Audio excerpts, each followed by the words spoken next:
मेहमान डी.के. दुबे हमारे साथ हैं। सर, ऑपरेशन सिंदूर पे कि जिस तरह से हम देख रहे थे कि लगातार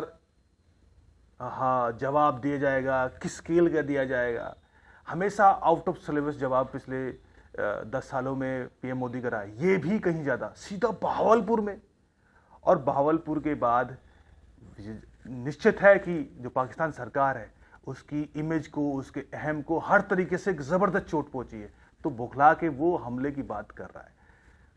ऑपरेशन सिंदूर के बहावलपुर के ऑपरेशन से शुरू करते हैं, आपका रिस्पॉन्स। देखिए, हम लोग डे 1 से कह रहे थे, जब आपने ये प्रश्न पूछा था कि अपोजिशन कह रहा है कि शांत हो गए, तो भी हमने कहा था भारत की जो तैयारियां चल रही हैं और भारत जो कह रहा है, और भारत ने जिस प्रकार से मीडिया को बता रखा है कि हमारे ऑपरेशंस, हमारे मूवमेंट नहीं बताने हैं, और हमने टारगेट किया था सिंध। युद्ध की एक बड़ी नीति है, बॉक्सिंग की भी बड़ी नीति है, ध्यान आकर्षण कहीं और करना है और काम कहीं और करना है। मेरा मानना है कि जब ये इन्होंने पहलगाम किया था तो ये वहाँ सजे बैठे थे कि इसका रिटेलिएशन आएगा, तो हम फिर तैयार बैठे हैं, और फिर भारत में गृह युद्ध की स्थिति, और भारत के चरमपंथी भी बड़ा समुदाय पाकिस्तान के विरुद्ध खड़ा था कि ताकि हम ध्यान न दे पाएँ।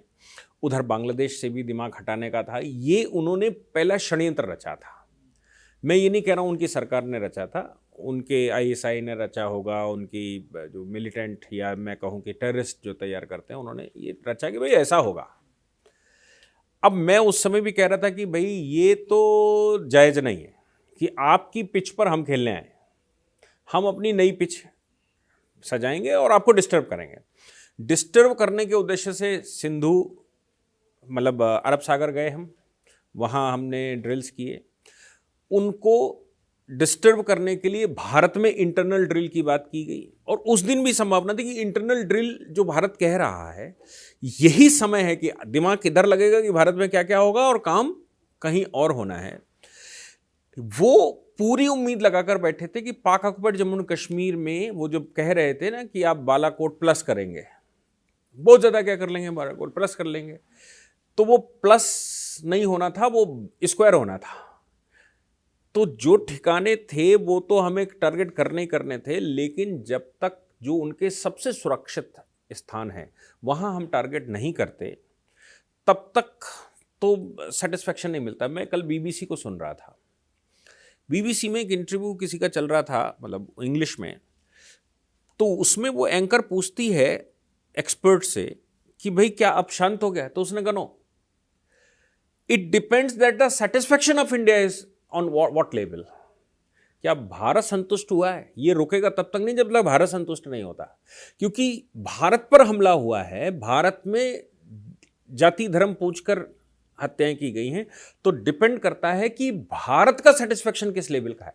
और भारत का सेटिस्फैक्शन क्या, आज की तारीख में जो सरकार बैठी हुई है, जिस प्रकार की मानसिकता है उस सरकार की, उसका सेटिस्फैक्शन वो नहीं हो सकता कि जो पुराना वाला होता था कि चलो कुछ इधर से स्टेटमेंट दे दिए, डिप्लोमेसी बंद कर दी, ये कर दिया, वो कर दिया और हो गया। आज की जो सरकार बैठी है वो फुल फाइनल करने के मूड में है। गलती उन्होंने करनी है, गलती उन्होंने पहले भी, पठानकोट भी उन्होंने ही किया था, पुलवामा भी उन्होंने ही किया था, पहलगाम भी उन्होंने ही किया। हमने उनको केवल रास्ता दिखाया था कि भाई हम ये कर सकते हैं। इस बार हमने थोड़ा बड़ा एक्शन लिया, लेकिन जो बहुत महत्वपूर्ण है ऑपरेशन सिंदूर में वो ये है कि क्या हम पूर्ण युद्ध की तरफ बैठे हैं।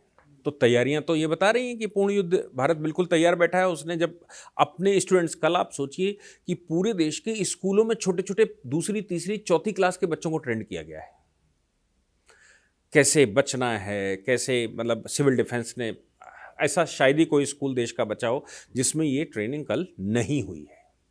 और वो जो सरकारों की और रेस्क्यू ऑपरेशन, और वो तो हुआ ही हुआ है। तो ये बता रहा है कि भारत पूर्ण युद्ध के लिए तैयार है, लेकिन और इसकी संकल्प भी है। हम लोग चर्चा कर रहे थे, संकल्प है, पाक ऑक्युपाइड जम्मू एंड कश्मीर हमारा हिस्सा है, इंटरनेशनली रिकॉग्नाइज्ड है, लीगली हमारा है, यूएनओ में रिकॉग्नाइज्ड है, तो वो हमें वापस चाहिए ही चाहिए, ये हमारा संकल्प भी है। लेकिन हम अपनी तरफ से, हमारी जो नीति हजारों सालों की है कि हम पीठ पर वार नहीं करेंगे, हम बताकर करेंगे, और हम सीना चौड़ा करके करेंगे, सीना तान कर करेंगे, ठोक कर करेंगे, आवाज लगा कर करेंगे। मोदी जी ने बिहार में वो पहले ऐलान किया, नहीं बख्शेंगे, तैयार हो जाओ।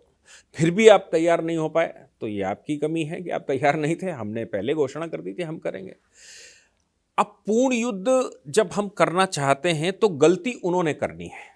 अब उन्होंने गलती क्या करनी है कि भाई हमने कल भी राजनाथ जी का जब स्टेटमेंट आया तो हमने कहा हमने उनके इंफ्रास्ट्रक्चर और आतंकी ठिकानों को ही टारगेट किया है, ना ही हमने सिविलियंस पर किसी प्रकार का कोई आघात किया है और ना ही पाकिस्तान सरकार या फोर्सेस पर किया है। हम सरकार के अगेंस्ट में नहीं है, हम फोर्स से नहीं करना चाहते। हम टेररिज्म खत्म करने के लिए संकल्पबद्ध हैं। हमने वो टारगेट पाकिस्तान के किसी भी कोने में है, वो पाकिस्तान के किसी भी स्थान पर है, हम वहां पर करेंगे। और हमने वो किया और हमने कहा कि हमने बिल्कुल पिन पॉइंट टारगेटेड किया है। इसका मतलब ये हो गया कि हम इंटरनेशनल जो रिक्वायरमेंट है उसको सेटिस्फाई कर रहे हैं। जो यूएन चार्टर पर हम सिग्नेटरी हैं, ओरिजिनल मेंबर हैं यूएन चार्टर के, हम ओरिजिनल मेंबर होने के नाते यूएन चार्टर का उल्लंघन एक रत्ती भर भी नहीं करेंगे। गलती आप करिए और एक्शन फर्स्ट या वॉर फर्स्ट की नीति भी हमारी नहीं है। यहां तक हमारी नीति नहीं कि आप सोचो कि जब भगवान राम और रावण का युद्ध हो रहा है तो सब कह रहे हैं कि भाई लंका में आ गए हो तो युद्ध करो, तो भी भगवान कह रहे नहीं एक बार जरूर दूत भेजो। तब हमने अंगद को बाद में भेजा और कहा कि भाई पता कर लो। जब रावण नहीं माना तब लंका दहन करना पड़ा और लंका दहन का ट्रेलर तो हम पहले ही दे चुके थे और हमने तब संपूर्ण विनाश किया।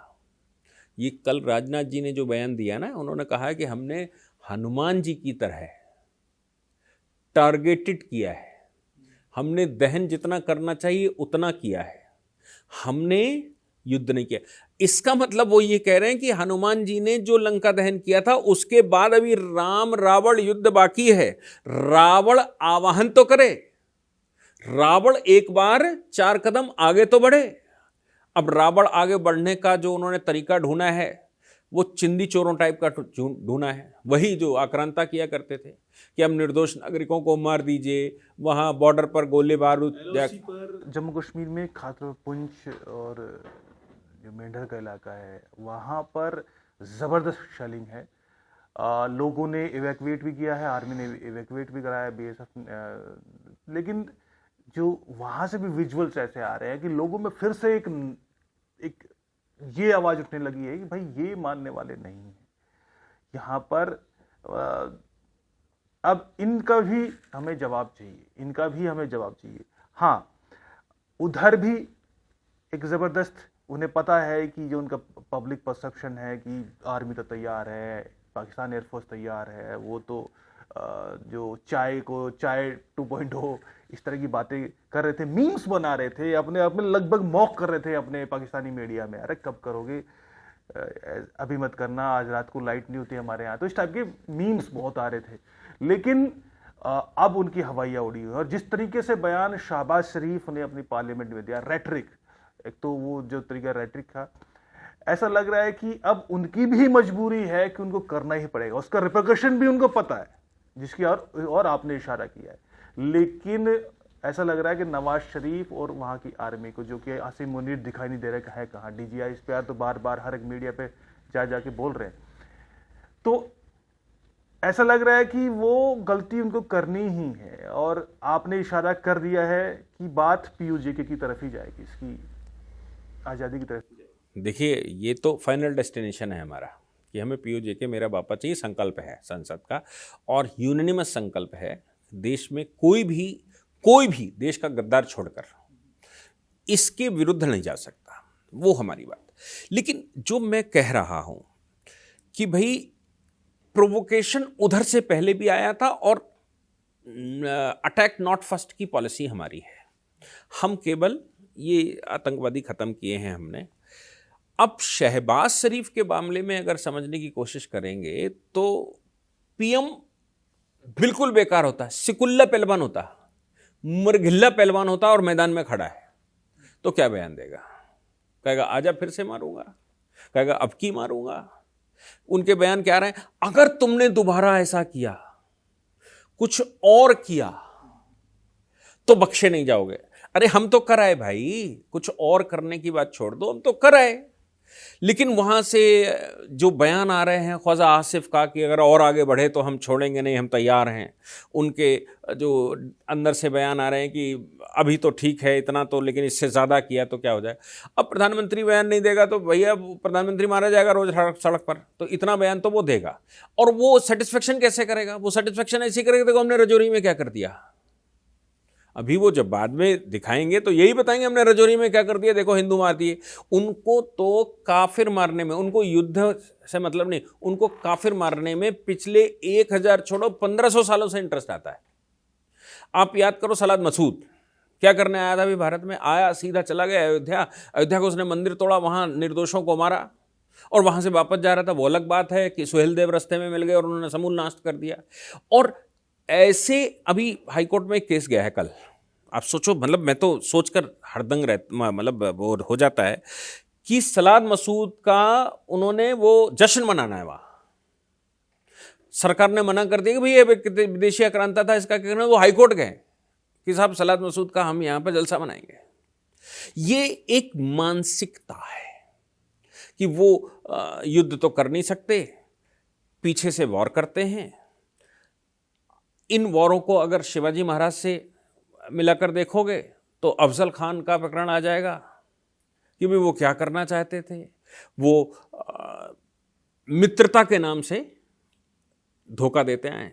ये वो अपने सेटिस्फेक्शन के लिए कह सकते हैं कि हमने रजौरी में ये कर दिया। सच ये है कि वो एक बार गलती करें, वो एक बार गलती करें। इस समय विश्व समुदाय टेररिज्म से पीड़ित है। वो लोग जो प्रीचर्स हुआ करते थे, हमारे विदेश मंत्री जो कहते हैं, जो प्रीचर्स हुआ करते थे, हमको ज्ञान देते थे और खुद कुछ और करते थे, वो सबके सामने इस समय वो संकट खड़ा हुआ है चरमपंथ का। वो पूरे यूरोप में खड़ा है, अमेरिका में खड़ा है, वो कनाडा में खड़ा है। वो विश्व के कौन सा कंट्री ऐसा है जहां वो संकट नहीं खड़ा हुआ है? इवन रशिया के अंदर खड़ा हुआ है। आपको याद है जब वो इजराइल वाला हुआ था तो इजराइल का एक जहाज गया और रशिया में क्या हाल किया था जिहादियों ने रशिया के अंदर। तो देखिए इस समय की सिचुएशन दूसरी है और मुझे लगता है सबसे सूटेबल समय है पाकिस्तान की गलती करने की हमको देर है, क्योंकि हम अपनी पॉलिसी से हटने वाले नहीं हैं। सिर्फ इतनी सी हमारी कमी मान लीजिए।